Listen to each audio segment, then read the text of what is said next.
नमस्कार सखींनो. किचन कितीही आवरलं तरी ट्रॉलीच्या आतमध्ये खाली कचरा साचतोच ना. तर आज मी ठरवलंय माझ्या किचन ट्रॉली पूर्ण डीप क्लीन करायची. नुसतंच वरून आवरून चवरून चालत नाही, तर आतूनही स्वच्छता करणं तितकंच गरजेचं असतं. हे आज आपण पाहणार आहोत. आज मी रनर वापरून म्हणजे काही गोष्टी आहेत त्या वापरून मी माझं किचन ऑर्गनाईज करण्याचा प्रयत्न करणार आहे. तर प्रत्येक डबा, प्रत्येक चमचा आणि प्रत्येक कप्पा मी आवरण्याचा प्रयत्न करणार आहे. शेवटपर्यंत बघा. ट्रान्सफॉर्मेशन कसं असतं हेही तुम्ही मला सांगा. किचन स्वच्छ असलं की आपल्या कामात एक वेगळी ऊर्जा असते, हो ना? पण रोजच्या गडबडीत ट्रॉलीतला आतला कचरा आणि मांडणीकडे आपलं दुर्लक्ष होतं. मग आज मी माझ्या किचनच्या ट्रॉली अगदी खोलवर म्हणजे वरचे कप्पे जे तुम्हाला दाखवते ते सुद्धा मी अस्वच्छ करणार आहे. फक्त पुसणार नाहीये, तर रनर सुद्धा बदलणार आहे आणि चमच्यांचं सुद्धा सॉर्टिंग करणार आहे. तर ते बघण्यासाठी तुम्हाला व्हिडिओ शेवटपर्यंत बघायचा आहे. व्हिडिओ आवडला तर व्हिडिओला लाईक, शेअर, सबस्क्राईब नक्की करायचंय. माझा आवाज जरा इग्नोर करा. मी जी माहिती सांगते त्याच्याकडे लक्ष द्या. मी पूर्ण किचन तुम्हाला लुक दाखवलेला आहे. हे ईव्ही रनर आणि क्लिनिंग फिल्म वगैरे मागवलेली आहे मी. हिचा फारसा असा काही वापर होणार नाहीये मला, पण जे ईव्ही रनर मी मागवलेले आहेत म्हणजे प्लेस मॅट्स जे मागवलेले आहेत, हे मी डीमार्ट वरनं घेतलेले आहेत आणि जे डिझाईन मध्ये आहे ते मी मिशोवरनं घेतलेलं आहे. तुम्हाला यांची कोणतीही लिंक हवी असेल तर मी ती तुम्हाला कमेंट बॉक्समध्ये देऊन देईल. त्यासाठी तुम्हाला मला एक कमेंट करायची आहे. डबल टेप वगैरे वापरून मी तुम्हाला या सगळ्या गोष्टी दाखवणार आहे. त्यासाठी व्हिडिओ शेवटपर्यंत बघायचा आहे. व्हिडिओ आवडत लाईक, शेअर, सबस्क्राईब नक्की करायचंय. तर सगळ्यात आधी मी ट्रॉलीतली सगळी भांडी काढून घेणार आहे.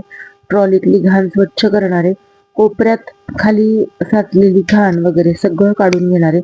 आधी झाडूनच पुसून घेईल, म्हणजे कोरड्या फडक्याने आधी ते सगळं घाण काढून घेईल. त्यानंतर माझ्या ट्रॉली ज्या आहेत तशा मोकळ्या निघतात, त्यामुळे स्वच्छ करण्यासाठी मला जराशा इझी जातात त्या. तर बघू शकता या पद्धतीने मी सगळं डीप क्लीन करून घेते आहे.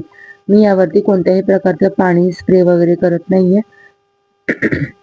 त्याचा सुद्धा वापर जास्त प्रमाणात झाला तर ते ट्रॉलीचे लॉफ्ट असतात ते खराब होतात, त्यामुळे मी फार काही त्याचा वापर करणार नाहीये. पण बघू शकता या पद्धतीने मी आधी ट्रॉली स्वच्छ करून घेतली. धूळ वगैरे जी साचलेली होती ती आधी स्वच्छ करून घेतली आणि त्यानंतर मग ट्रॉली ऍडजस्ट करायला घेतली. ट्रॉलीच्या पुढच्या व्हिडिओमध्ये मी तुम्हाला दाखवणार आहे की मी या सगळ्या गोष्टी कशा करते, काय करते हे बघण्यासाठी तुम्हाला माझा व्हिडिओ शेवटपर्यंत बघायचा आहे. व्हिडिओ आवडला तर लाईक, शेअर, सबस्क्राईब आणि कमेंट नक्की करायची आहे.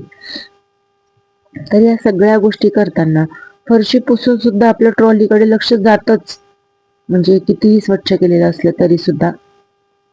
त्यानंतर ट्रॉली स्वच्छ पुसून घेतल्यावर आपण हे रनर टाकणार आहोत. रनर टाकल्यामुळे काय होतं की भांड्यांचा आवाज येत नाही, ट्रॉली खराब होत नाही. मी ट्रॉलीच्या मापाप्रमाणे हे रनर कट करून घेणार आहे आणि त्यानंतर ते टाकणार आहे.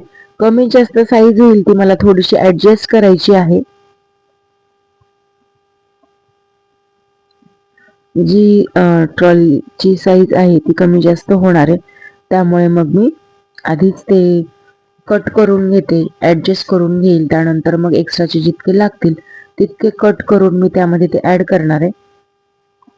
हे ईव्ही रनर मला खूप उपयोगी पडले खरं तर. कारण काय होतं ना की कचरा खाली पडतो, धूळ खाली पडते सगळी, जिथला कचरा तिथेच राहतो, म्हणजे तेवढाच कप्पा काढायचा, स्वच्छ करायचा असं होत नाही. त्यामुळे मग ईव्ही रनर मला उपयोगी पडले. तर बघू शकता हे डीमार्ट वरनं घेतलेले आहेत. मी कटिंग वगैरे करून आणि त्यानंतर ते टाकणार आहे त्यामध्ये.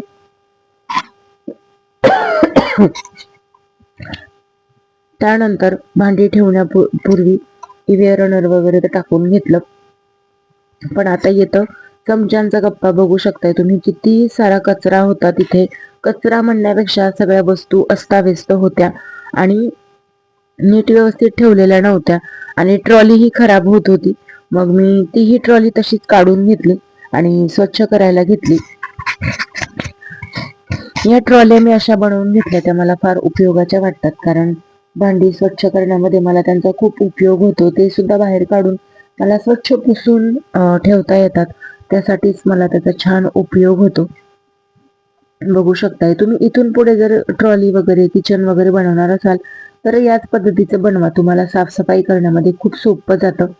तर बघू शकताय मी अगदी व्यवस्थित त्यानंतर दुसरा ड्रॉवर ओपन केलाय. दुसऱ्या ड्रॉवर मध्ये भांड्यांचा अस्ताव्यस्त पसारा पडलेला आहे, ते सगळं स्वच्छ करायचंय. म्हणजे एक्स्ट्राच्या ज्या गोष्टी आहेत त्या अशा अस्ताव्यस्त पडलेल्या आहेत, त्यामुळे तो सगळा पसारा मला आवरायचा आहे. डब्या व्यवस्थित ठेवायचे आहेत, रोजचे लागतात ते डबे, ते मी एका ट्रॉलीत ठेवलेले आहेत. त्यामुळे त्या सगळ्या गोष्टी मला सॉर्टिंग करून ते व्यवस्थित ठेवायचं आहे. तर याच पद्धतीने तुम्ही सुद्धा करू शकतात. कोणत्याही गोष्टी परमनंट मला तिथल्या तिथे आवडत नाही. मला त्या गोष्टी सतत बदलायला आवडतं मला पर्सनली. म्हणजे काय होतं, जरा लुक चेंज होतो, घराच्या वाईब्स चेंज होतात. त्यानंतर बघू शकताय मी ड्रॉवर रिकामा केला. त्यानंतर मग चमच्यांची ट्रॉली सुकली होती, त्यानंतर त्यामध्ये रनर वगैरे टाकून घेतलं. आणि त्यानंतर छोट्या भांड्यांसाठी मी एक छोटासा डबा घेतलेला आहे, म्हणजे छोट्या चमच्यांसाठी एक डबा घेतलाय. त्यानंतर मीडियम साईजचे चमचे वेगळे ठेवलेले आहेत, मोठे चमचे वेगळे ठेवलेले, चाकू सुऱ्या पळ्या वगैरे ते सगळ्या गोष्टी मी वेगवेगळ्या ठेवते, म्हणजे हाताशी पटकन येतात आणि हाताला पटकन लागतात आणि सांभाळता येतं. बघू शकताय तुम्ही कसं झालंय व्यवस्थित सगळं. तर सख्यांनो, हे माझ्या मेहनतीचं फळ आहे. कुठून तो आधीचा पसारा आणि कचरा आणि आता कुठे हे चकाचकीचं किचन ट्रॉली. प्रत्येक वस्तू जागेवर असल्यावर काम करताना किती किती उत्साह येतो नाही का? तुम्हाला पण हाच अनुभव येतो का? मला कमेंट करून नक्कीच सांगा.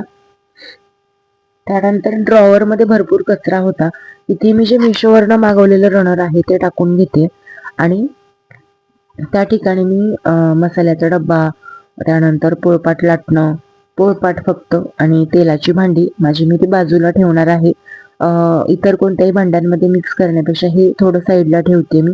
त्यानंतर इथे भरपूर जागा वाचते, त्यामुळे मग तिथे तांब्या ग्लास वगैरे जे आहेत ते सगळं मी इथे ठेवून घेते. बघू शकता. याच पद्धतीची मांडणी तुम्ही पण करतात का? हे मला कमेंट करून नक्कीच सांगा. आणि असंच करत असाल तरी सुद्धा नक्की सांगाल, किंवा मी काय बदल करू माझ्या किचन मध्ये तेही मला सांगा. मी मोजकी जितकी भांडी लागतात तितकीच वरती मी वापरात ठेवलेली आहेत, आणि जी भांडी नाही लागत ती मी वरती ठेवून दिलेली आहेत. त्यामुळे मग खूप पसारा कमी होतो. घर आणि किचन हे आपल्या गृहिणींचं मंदिर असतं, आणि ते स्वच्छ ठेवणं हे आपल्याच हातात असतं. जर तुम्हाला आजचा हा माझा ऑर्गनायझरचा व्हिडिओ कसा वाटला हे मला नक्की सांगा. बघू शकता आता चमचे, ताटल्या, ड्रॉवर कसे दिसतात हे मला नक्कीच सांगा. तुम्हाला जर हा व्हिडिओ आवडला असेल तर एक लाईक करायला विसरू नका. तुमच्या एका लाईकने मला प्रोत्साहन मिळतं. चॅनलला नक्की सबस्क्राईब करा. उद्या भेटूयात एका नवीन ब्लॉगमध्ये. तोपर्यंत स्वस्त राहा, मस्त राहा, स्वतःची काळजी घ्या. आणि माझं हे छोटंसं किचन तुम्हाला कसं वाटलं हे मला कमेंट बॉक्समध्ये सांगायला अजिबात विसरू नका. चला तर मग मैत्रिणींनो, भेटूया नवीन व्हिडिओमध्ये नवीन काहीतरी घेऊन. तोपर्यंत श्री स्वामी समर्थ. जय जय स्वामी समर्थ. Bye bye.